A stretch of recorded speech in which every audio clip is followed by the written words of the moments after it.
Hello students, I'm Dr. Abhijit Kulshrestha, working here at Jeet Group of Institution. Today I am here just to tell you about that what is physics and what is its role in the branches of engineering. Because mostly the thing which happens is that we are studying the subjects from the past many years without knowing the importance of that subject, without knowing the purpose of studying that particular subject. हम लोगों को ये पता ही नहीं होता है कि उसका पर्पस क्या है, हम क्यों पढ़ रहे हैं। और जब हमारे को इस प्रश्नों के उत्तर नहीं मिलते हैं, then what happens is that we start studying only for the examination point of view, और यहीं से हम लोगों का डिग्रेडेशन होना शुरू हो जाता है। अगर हम बात करें लास्ट 3 डेकेड्स की, तो हम लोगों ने कोई भी ऐसा रिमार्केबल ब्रेक थ्रू नहीं किया है किसी भी फील्ड के अंदर, except for that of the biology and some other fields, जो हम ये कह सकें कि हमारे बेसिक्स स्ट्रांग होने के कारण हमने किए। बहुत सारी चीजें हैं जो अभी तक अनआंसर्ड हैं। क्यों? क्योंकि हम लोग अब इंजीनियरिंग कर रहे हैं, और कौन सी इंजीनियरिंग कर रहे हैं? Engineering without basics. तो फिजिक्स जो है, it plays a basic role in engineering, and if your physics is strong then definitely you can do the miracles in the field of engineering. क्योंकि मेरे हिसाब से इंजीनियरिंग एक ऐसा रास्ता है जहां पर फिजिक्स को टूल बनाए बगैर आप आगे नहीं बढ़ सकते। So from my side, welcome to the world of physics. I will give you an introduction to the engineering physics. So the question is, what is physics? तो आंसर बड़ा आसान है। It is an attempt of humanity to describe and explain our universe. ये हम लोगों का एक attempt है जो ये बताता है यूनिवर्स में क्या हो रहा है, कैसे हो रहा है, क्यों चीज ऊपर फेंकने पे नीचे आ जाती है, बारिश की बूंदें क्यों नीचे आती हैं, हवा वाले बैलून्स जो हैं वो ऊपर नहीं उड़ पाते पर हीलियम वाले बैलून्स उड़ जाते हैं। तो बहुत सारी ऐसी चीजें हैं जो हमारे को पता करनी होती है। वो सब की सब कहाँ आती है? फिजिक्स में। It is the science of matter, it's motion as well as space and time. 1 minute का समय लूंगा मैं, थोड़ा सा एक लेजर पॉइंटर ले आता हूँ। वैसे ज्यादा जरूरत नहीं पड़ेगी पर फिर भी आ जाए, लेजर अपने आप में फिर फिजिक्स है ना, इसलिए लेके आया था। So the study of energy, matter and there interaction, यानी कि जो कुछ भी इस दुनिया में आया वो सबका सब फिजिक्स है। Interconnection between the interdisciplinary research field. It is important to study physics at the school level to be at the front position of enhancing technologies and theories that explain our reality. यही हमारी वास्तविकता को बताती हैं। It provides the problem solving, analytical and quantitative abilities. Activities of our daily life, कपड़े press करने हो, खाना बनाना हो, कपड़े धोने हो, यूजिंग ऑफ मोबाइल्स हो, listening to the radio, running trains, automobiles, moving object, flying aeroplanes, kites, orbiting satellite, everything is physics. कपड़े धोने में कौन सी फिजिक्स? हाँ बिल्कुल सही, सरफेस टेंशन। साबुन का हम पानी काम में क्यों लेते हैं? ताकि सरफेस टेंशन रिड्यूस हो जाए, मैल बाहर निकल के आ जाए। तो बहुत छोटी छोटी सी जगह पे हमारे पास में फिजिक्स आ जाती है। आगे बढ़ते हैं। Construction of bridges, buildings, roads, houses, ships and boat, everything is physics. आकाश में बिजली जो चमकती है, आवाज जो होती है, एक पहले आती है एक बाद में आती है, गौर किया होगा। हाँ, ये भी फिजिक्स है। Rainbows in the sky, working of washing machine, refrigerator, systems of communication, advance in medicine, industry and agriculture. In fact, all the amenities which make the life of a common man more enjoyable and comfortable is based on the solid principles of physics and its commercial application. Biology में भी physics काम आती है क्या? हाँ? नहीं? हाँ, biology में फिजिक्स ऐसे काम आती है, बहुत छोटी छोटी सी जगहों पे काम आ जाती है। सबसे पहले तो खाली ब्लड की विस्कोसिटी की बात कर लें। देखिए, विस्कोसिटी वर्ड आते ही अपने आप में फिजिक्स का रोल आ गया। हार्ट के पेशेंट्स के लिए कोशिश ये की जाती है कि खून थोड़ा सा पतला रहे। एस्प्रिन 75, जिनके घरों में कोई ना कोई है उनको पता है, एस्प्रिन की गोली दी जाती है 75 mg की। क्यों देते हैं? ताकि खून पतला हो जाए। पतला होने का क्या फायदा होगा? पंपिंग आसान हो जाएगी। Heart is like a pump. अरे पंप है तो फिर फिजिक्स आ गई। पंप है तो फिर से फिजिक्स आ गई, so it is again the physics. तो let us talk about the significance of physics in the field of engineering. Engineering is the form of applied science with physics as an important part. Initially, engineering started with the mechanical and civil engineering as the main branches, and both the branches are derivatives of mechanics, which is from physics. Another major part of the engineering is electrical engineering, that is derivative of electrical physics, Kirchhoff's law, Ohm's law, star delta circuit, power transmission lines. Since electrical engineering leads to electronics engineering and finally to computer and information technology, so it can be concluded that mother of all the engineering branches is physics. Branches like biomedical engineering and biotechnologies are derived from biology, and they have the link with the molecular physics. So, we can say that physics is used as a tool by the engineers for the application to the real life things. ये वह tool है जो engineer काम में लेते हैं real life के लिए. मैं कुछ जगहों पे फिजिक्स के रोल बताना चाहूंगा यहाँ पे. फर्स्टली मैं वो ब्रांच लेता हूँ जिसके बारे में लोग मानते नहीं है. इलेक्ट्रिकल वगैरह के बारे में तो फिर भी हम लोग समझ लेते हैं कि फिजिक्स का एक इंपॉर्टेंट रोल है. पर मैं बात करता हूँ सिविल इंजीनियरिंग की. हाँ, civil engineering. In civil engineering physics plays a major role. वहां पे सबसे ज्यादा इंपॉर्टेंट रोल आता है. देखिए, for building construction, road construction, bridge construction, the topic of studies कौन कौन रोल प्ले कर रहे हैं. देखिए, mechanics, elasticity, material science. They help the civil engineer to study about the building and its construction at the molecular level, and also helps in predicting the strength of the given material and structure. Thermal and sound insulation of the building, transference of heat and cooling of the building. कई जगह पे देखते हैं लाइटें चली जाती हैं, बिल्कुल हवा नहीं आती, गर्मी लगने लग जाती है. क्यों? प्रॉपर डिजाइनिंग नहीं हुई है. Planning of room, balconies. Balconies बहुत बढ़िया एयर कैचमेंट के लिए एक इंपॉर्टेंट एरिया होती है. Lightning and acoustic applications of the room, flooring and making of the roof. Normal ventilation, artificial ventilation, normal and artificial lightning in the room. पुराने घरों के अंदर देखा तो रोशनदान बना करते थे. वो केवल रोशनी देने का ही काम नहीं करते थे, वो कमरे को ठंडा भी करते थे. बिल्कुल बेसिक सा सिद्धांत है. गर्म हवा नीचे से ऊपर उठती है, ऊपर उठने के बाद कहाँ जाएगी कमरे में से? कहीं नहीं. फिर क्या किया जाए? रोशनदान बना दो. ऊपर की तरफ ही रोशनदान होता है, वहीं से एस्केप का रास्ता मिलता है. गर्म हवा और ऊपर जाने की कोशिश करती है, वहां से बाहर निकल जाती है. ठंडी हवा अपने आप कहीं ना कहीं दरवाजे के नीचे से आ जाती है, क्योंकि ठंडी है तो नीचे ही होगी, और नीचे है जब ऊपर से कोई जगह छोड़ रही है तो नीचे से हवा अंदर आएगी ही आएगी. तो एक रोशनदान की बहुत ज्यादा इंपॉर्टेंस होती है. आजकल के घरों में दिखते ही नहीं. क्यों? क्योंकि फिजिक्स कहीं ना कहीं मिसिंग है. ये अकॉस्टिक एक वर्ड आया था बीच में यहाँ पे, ये क्या चीज होती है? कभी पिक्चर देखने के लिए गए? कई बार गए. पिक्चर हॉल की दीवारों को गौर से देखा है? उसके ऊपर छोटे छोटे से छेद होते हैं या कुछ एंगुलर वे के अंदर बनाई जाती है, बीच में से उभरे हुए हिस्से से निकाल दिए जाते हैं. क्यों? वो साउंड वेव्स को एब्सॉर्ब करने का काम करते हैं, जिसके कारण कमरे में गूंज नहीं होती. ये कहलाते हैं अकॉस्टिक.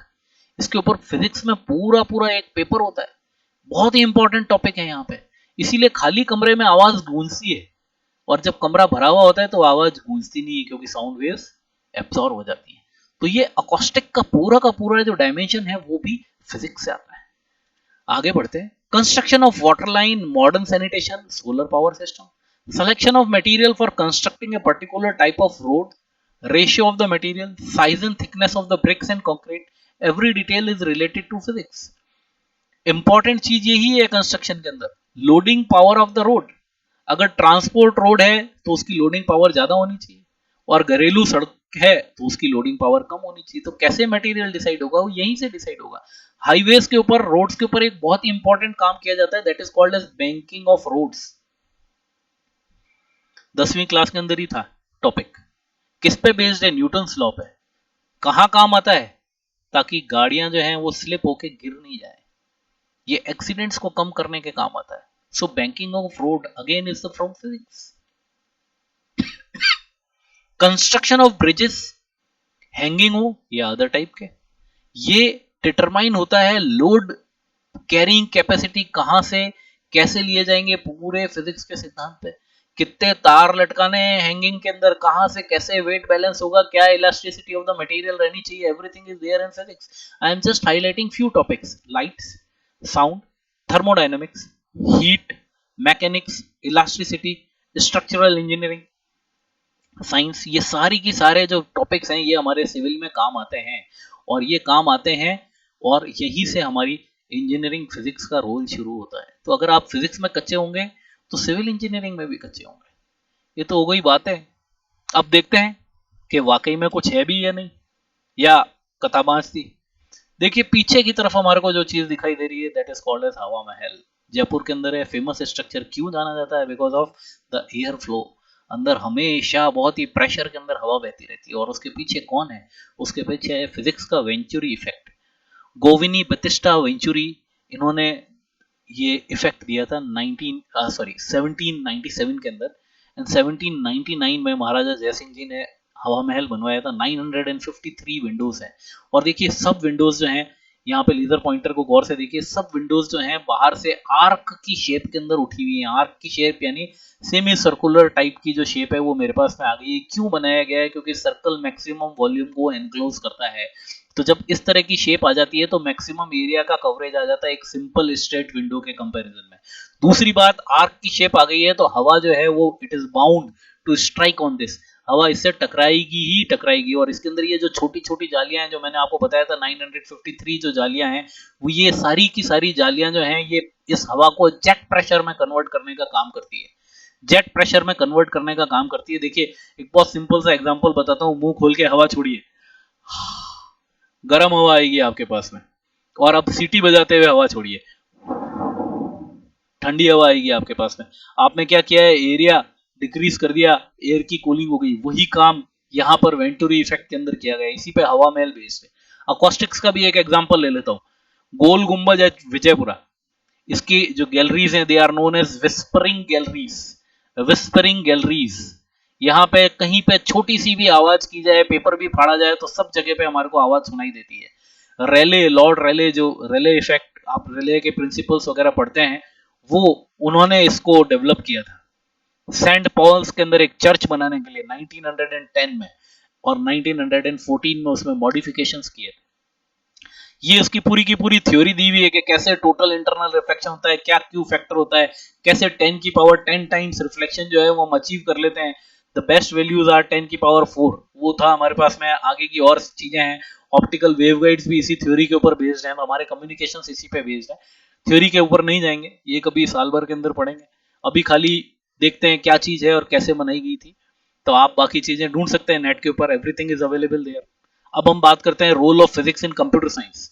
Computer science, तो though it is a part of physics only, at many places the department of computer science is run under the department of physics, but still here we will talk about the means raw applications where you need physics, like a video game programmer।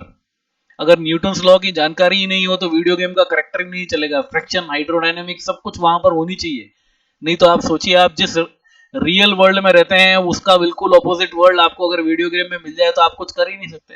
आपके सारे अंदाजे गलत जाएंगे तो किस तरीके से आपका वीडियो गेम चलेगा? That game will not be very popular game. Computer graphics, lot of results of physics are there, graphics के अंदर हमारे पास में चाहिए। रिफ्लेक्शन ऑफ लाइट्स, देखिए बहुत सिंपल सी चीज है, यहां से लाइट आएगी आप तक, इंटेंसिटी कम है, यहां से लाइट आएगी आप तक, इंटेंसिटी ज्यादा है। ज्यादा इंटेंसिटी है तो ब्राइटर दिखाई देगा, कम इंटेंसिटी है तो डार्कर दिखाई देगा। यही हमारे 3 डायमेंशन का बेसिक सिद्धांत है। तो कैमरा का जो फोटो है वो भी इसी से डिपेंड करता है, कंप्यूटर ग्राफिक्स भी इसी से करेगी। फेस रिकॉग्निशन जो टेक्निक है, एल्गोरिथम्स है, they all are based on the simple principles of interference, diffraction and polarisation. The higher order derivations of interference, diffraction and polarization, they play a very important role in the face detection technique of the computer graphics। तो उसी के ऊपर पूरे के पूरे वो चीजें based है। इंटरनेट ऑफ थिंग्स, यहाँ पे सारी की सारी जो चीजें हैं वो भी हमारी फिजिक्स से ही आती हैं। बहुत ही सिंपल सी एक और चीज बात करता हूँ, देखिए 2 नीचे लिंक दे रखे हैं, अगर किसी तरह से आप इसको कॉपी करके या टाइप करके चला सकते हैं तो चला के देखिए। अभी मेरे पास में ये सुविधा उपलब्ध नहीं है यहाँ पे, नहीं तो मैं आपको ये लिंक्स चला के दिखाता कि किस तरीके से spinning of disc they are playing a important role. अब जो कंप्यूटर के अंदर हार्ड डिस्क लगती है वो 7200 आरपीएम पे घूमेगी कि 10,000 पे घूमेगी कि 15,000 पे पहुंचेगी, पर हमारे को घर में कोई अंतर नहीं पड़ता। पर ऑफिस के अंदर, डिफेंस में, बाकी सब जगहों पे बहुत डिफरेंस है, क्योंकि 7200 आरपीएम वाली पे 100 से लेके 120 एक्शन यानी 100 to 120 एक्शंस पर सेकंड मींस रीड और right can be done, whereas in 15,000 rpm this is just doubled, so speed is doubling. So the what material is to be used, what should be the rpm and how it can be made feasible, all depends on physics। एक बहुत छोटी सी चीज थी पर वो भी physics के ऊपर ही बेस्ड है पूरी की पूरी। आगे की बात करता हूं, स्पीड ऑफ लाइट, यहीं से हमारा देखिए सारे कंप्यूटर की स्पीड बढ़ी है। अगर मेरा डेटा वही धीरे धीरे धीरे जाता रहता तो फिर जाता ही रहता, कितना भी तेज प्रोसेसर क्यों नहीं लगा लूं कुछ नहीं काम करने वाला। तो जो लाइट की स्पीड से सारा डेटा जा रहा है, 0 और 1 के अंदर ये पल्सेस जा रही हैं, so they are playing a very important role in the calculations of CPU and GPU. और ये देखिए नीचे एक वर्ड लिखा हुआ है लाइफाई, लाइट फिडेलिटी। आने वाला टाइम जो है उसमें वाईफाई तो खत्म ही हो जाएगा, लाइट की मदद से ही हमारा सारा का सारा मटेरियल जो है वो आगे जाएगा।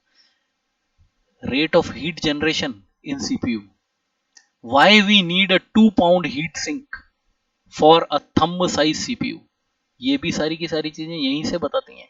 Raw physics properties, how the light bounces and reflect from the interior surface, glass strand. Fibre optics के अंदर किस तरह से टोटल इंटरनल रिफ्लेक्शन होता है, और फाइबर ऑप्टिक्स तो खुद ही नरेंद्र सिंह जी कंपे साहब ने ढूंढा था। He was born in Moga, Punjab, Moga जिले में पैदा हुए थे 31 अक्टूबर 1926 को। He is known as father of fibre optics. इनका ही काम था फाइबर ऑप्टिक्स का सारा डेवलपमेंट और आगे की तरफ चीजों को बनाना। अब मैकेनिकल इंजीनियरिंग की बात कर लेते हैं, वैसे करने की जरूरत तो नहीं है पर फिर भी कर लेते हैं जब खोल ही लिया है। तो इलास्टिक एंड प्लास्टिक प्रॉपर्टीज हैं।